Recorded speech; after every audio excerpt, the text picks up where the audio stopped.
各位下姐大家平安。平安。咱即摆白头吼，来咱隔壁的母亲讲母亲节快乐。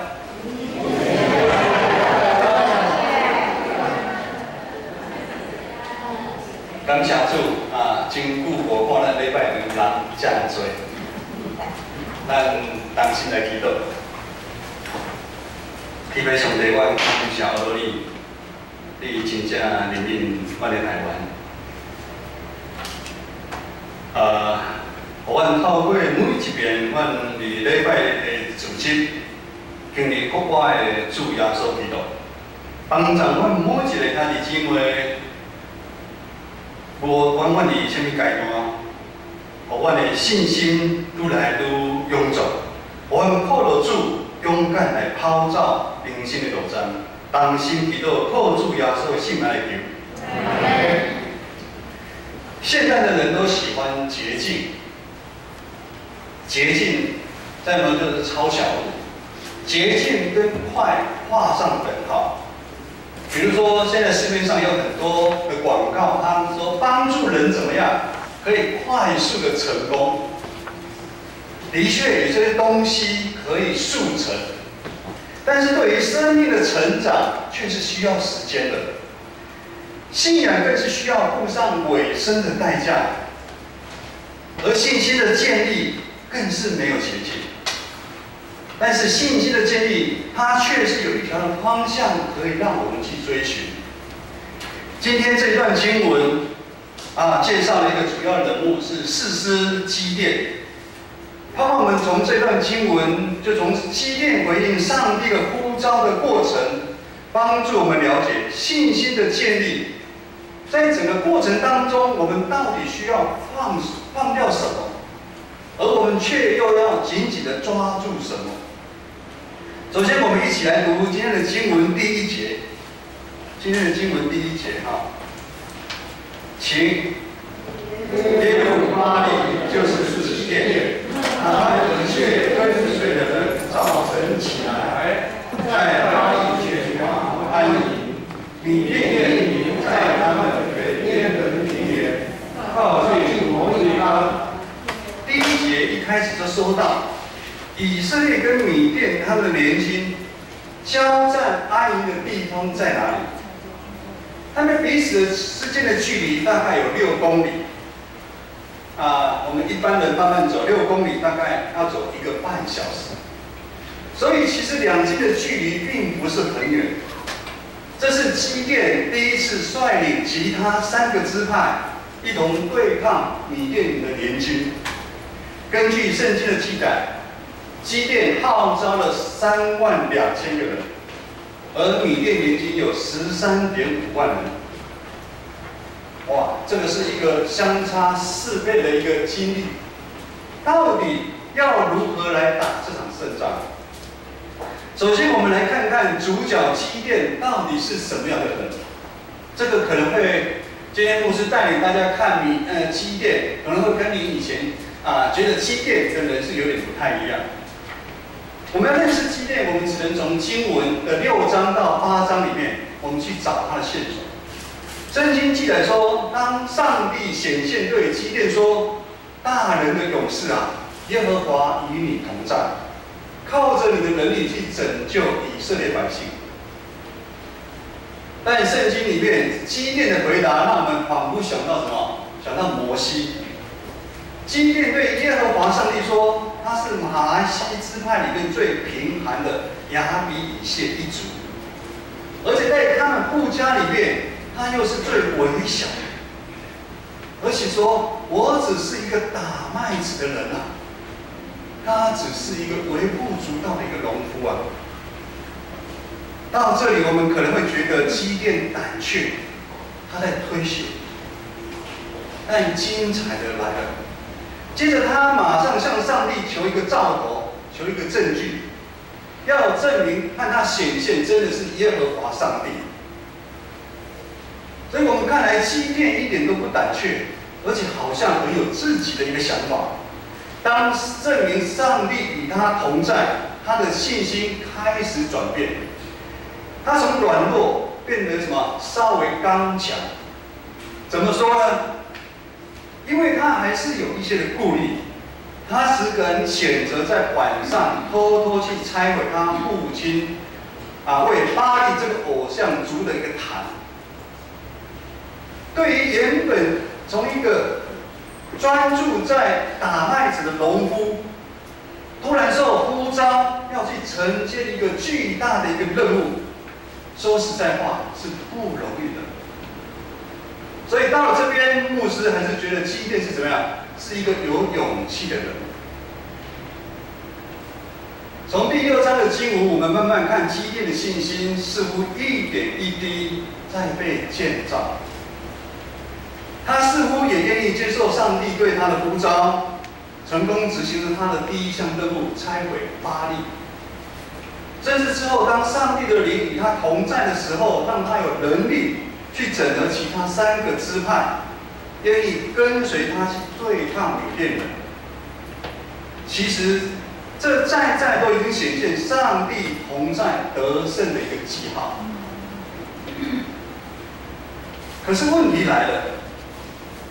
基甸的内心始终好像有一个声音，让他对上帝所应许的“你是大人的勇士，去拯救以色列脱离缅甸人”这件事，他有所怀疑，他有所害怕，以至于接连有2次，他求问上帝说：“上帝啊，你真的是不是要我去透过我去拯救以色列百姓？”这就是记载在士师记6章36节到40节很有名的羊毛神迹的事件。羊毛神迹的事件是这样子的：他求告上帝，当羊毛晚上有露水在羊毛上面的时候，而且地是干的时候，我就相信上帝，你真的跟我同在。隔天他又说：“上帝这样子好，如果羊毛是干的，地是湿的，我就知道你跟我同在。”经文让我们知道，上帝他还是很有耐心答应基甸的要求，因为上帝想一点一滴建造基甸的信心。上帝对他所拣选的人，他充满了耐心跟等待。但此时基甸的信心和刚开始比较起来，是进步还是退步呢？其实，基甸的信心非但没有因为事情的经历成长，反而好像看起来他有点退步。似乎基甸让我们觉得他更加不信靠上帝。其实基甸他困扰着，是因为他内心还有一个强大的敌人在跟他拉扯。基甸的信心他还没有完全的被建立，他在怀疑上帝呼召他走这一条路是否是正确。他眼睛看到了敌人有13.5万的大军，吓死他了。眼见为凭，眼见为凭限制了基甸的信心的成长，以至于基甸的内心还有很多的盘算，他无法完全信任上帝对他的带领。可能有人会说，基甸在过程当中谨慎一点，多求问一点，也不是坏事。但是在这个背后，却是基甸对上帝极不信任的一个展现。看似我们在求问上帝，其实我们却是要找出一个我们自己能够掌控的一个方法。这是普遍我们人性的一个展现。从我们的始祖亚当开始，我们人们因着罪性，习惯以自我为中心，以自己为出发点的思考模式。就好比在我们信仰上面，有时候我们也常常会不小心陷入要在自己的认知里面，在可以承受的安全范围里面来接受这个信仰挑战。而这个自我的认知就是盘算。意思也就是说，我们常在我们潜意识当中认为信仰应该是有条件的，信仰应该是怎么样？如同上周志梅牧师所提的，有时我们的祷告的态度，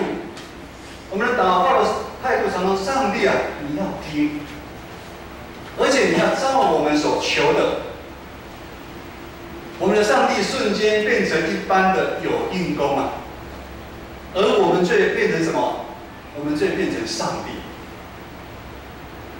其实我们看世俗的社会上的民间的宗教，它就是有条件的一个信仰。因着信仰偶像的过程当中，其实是想更多信靠自己的能力，满足自身的一个欲望。我们一生的生命随时都在经历许多这样一个挑战，可能是目前你的工作、家庭、情感上面、信仰，甚至你现在的身体有很多的一个病痛。如同此时的基甸，他面对米甸大军一样，他吓死了。这些敌人挥之不去，让他胆怯害怕。可是，其实真正要面对的源头，并不是在于外面。我们真正要面对的源头，是在于我们内在的敌人，我们那个欲望没有被除灭。这是基甸此时他的问题，也可能是我们长久以来的问题。如今，对战米甸大军之前，上帝要帮基甸先除掉他内心的敌人。我们一起再来读今天的经文，《士师记》7章2到3节就好。2到3节，请。耶和华对基甸说：“跟随你的人过多，我不能将米甸人交在他们手中，免得以色列人向我夸大。”是我们自己的手救了我们。现在你要向这些人宣告说：凡惧怕胆怯的，可以离开基列山而去。于是有60000人出去，只剩下1万。上帝说：跟随你的人太多了。基甸千算万算，千丝万丝。一定没有想到，上帝要在他两军开战之前执行一个这样的一个任务。此时基甸可能还来不及反应，甚至还在犹豫他到底应该怎么办的时候，上帝的命令提到，凡惧怕胆怯的人可以让他回家。竟然有2.2万的人离开。我们可以想象基甸此时的心情，用现在的话说，他傻眼，一定是怎么会那么多人害怕？基甸的内心呢，一定也是跟着一样害怕起来，一定是3.2万人都不一定打得赢，如今又离开了2万多个人，那该怎么打？眼见为凭的这个想法出现。上帝虽然呼召基甸来实行这次的任务，但主要的教育的对象是全以色列的百姓，这个信仰团体。上帝非常了解他们长久以来的盘算，这个信仰群体的一个骄傲。如果用3.2万的士兵去打赢米甸联军，这些以色列的士兵会认为他们是靠自己的力量得胜，而忘了是因为有耶和华上帝跟他们同在。接着呢，我来读士师记7章4到8节，4到8节，请。耶和华对基甸说：人还是过多，你要带他们下到水旁，我好在那里为你试试他们。我指点谁说这人可以同你去，他就可以同你去；我指点谁说这人不可同你去，他就不可同你去。基甸就带他们下到水旁。耶和华对基甸说：凡用舌头舔水下头舔的，要使他端在一处；凡跪下喝水的，也要使他端在一处。于是用水或者甜水人都跪下喝水。耶和华对基甸说：“我要用这甜水的300人拯救你们，将米甸人交在你手中，其余的人都可以各归各处去。这300人就带食物和脚，其余的以色列人、基甸都打发他们各归各的帐篷，只留下这300人。米甸人就在他下边的营垒里。”这是一段非常有名的故事，好像听说电影有翻拍，300壮士，对不对？上帝拣选了300个人要对抗13.5万的大军，我们会好奇上帝的计划到底是什么？但在这个拣选过程当中，内心最大不安的人就是基甸。基甸是他们的领袖，但是上帝却说，跟随你去打仗的人还是太多了。我们想在此刻，我们都会同情基甸，眼见为凭啊！打仗就是要人多嘛，这是不是基本的常识？但是上帝可不是这么认为。就好像大家既定的印象说，做业务的人嘴巴一定要很会说才可以当业务。但台语来讲，也不处于这样五六语。实在话不多的人也是可以做好业务啊。像牧师以前就是这样做业务的，人实在话不多。为什么大家突然咳嗽？首先，上帝的计划是要基甸带领剩下的1万的士兵，在作战之前，他们来行军操练。他要部队走到泉水的旁，你要1万个士兵，他们去喝水。再来，上帝说：“基甸，你观察士兵他们喝水的动作，我要谁跟你去，谁就跟你去。”基甸在上帝选兵的过程当中，从经文里面来看，一句话都没有说。我们如果是基甸，大概也说不出来。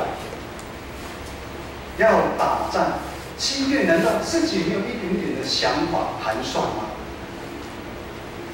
可是如今上帝已经从3.2万人降到1万人了，这应该也是打仗的底线了吧？我们就是说，裁减国防也要有个限度啊。但如今看来，上帝已经裁人裁上瘾，最后上帝拍板定案，就说基甸就这300个人，你带着去打仗，我要用这300个人来拯救以色列百姓。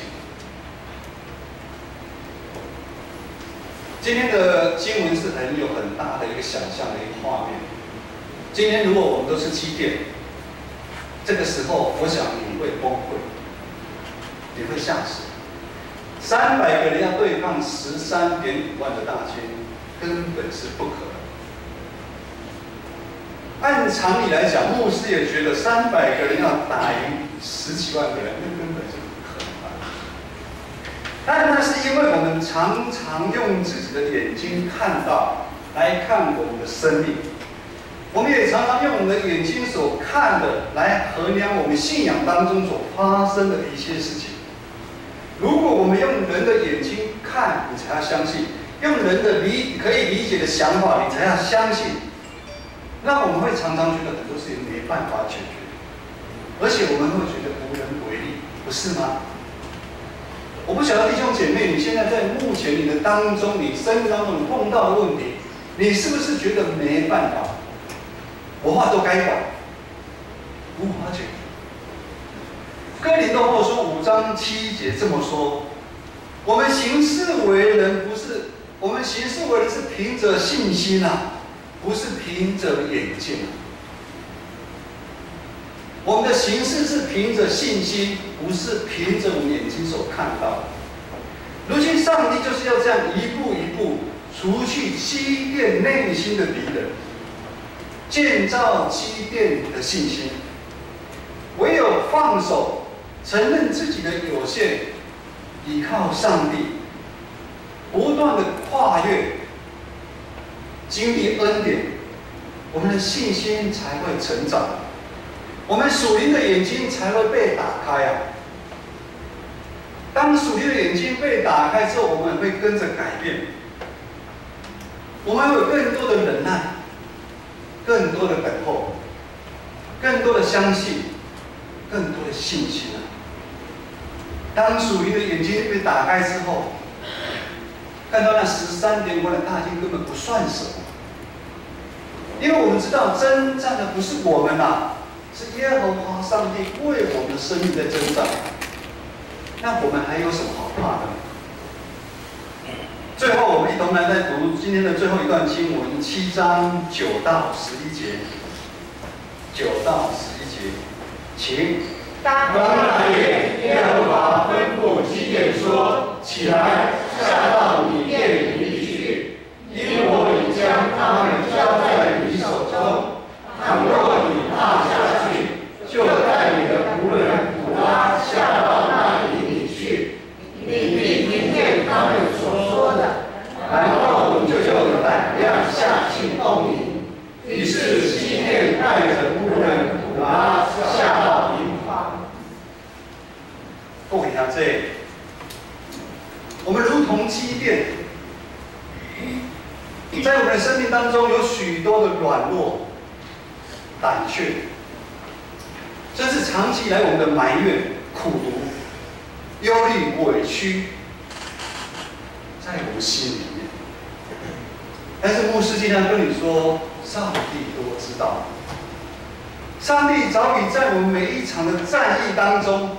人生的战役当中，如圣经所说的，安排了普拉这个仆人普拉，这个仆人普拉就如同天使一样在我们当中啊。上帝知道基甸一样那么担心，一样那么害怕，安排这个仆人普拉如同天使，重也大。仆人普拉就天使一样，常常在我们四周围当中安慰着我们。给我们力量，只是你一直没有把你的心打开，你都不知道，在我们这个信仰群体里面有多少的天使在我们当中啊！当我们内心有爱，我们就没有惧怕。我们靠着耶稣十字架上的牺牲，已经除去了我们内心的敌人了。我们的生命的因着有耶稣，已经变得不一样。今仔日是咱建成教会4年一遍的中级改选，有重要不？如果不重要，我们又何必大会周章来举行？改选是为了要见证这4年我们这个信仰群体，我们对上帝服事的心志。对上帝的信心有没有越来越进步啊？但是我们知道，只要选举，不管是社会，而且咱教会，就有真多问题造作。许多的教会，尤其我们长老教会，咱长老教会，真多因为中一个改选。就是兄弟姊妹归处无爽快的所在，甚至造成了教会的分裂，这是多么可怕的一件事情！不用外面的敌人来打我们，我们自己就怎么样伤痕累累。面对选举，如同一场属灵的征战，我们还是凭着血气、好恶来投票吗？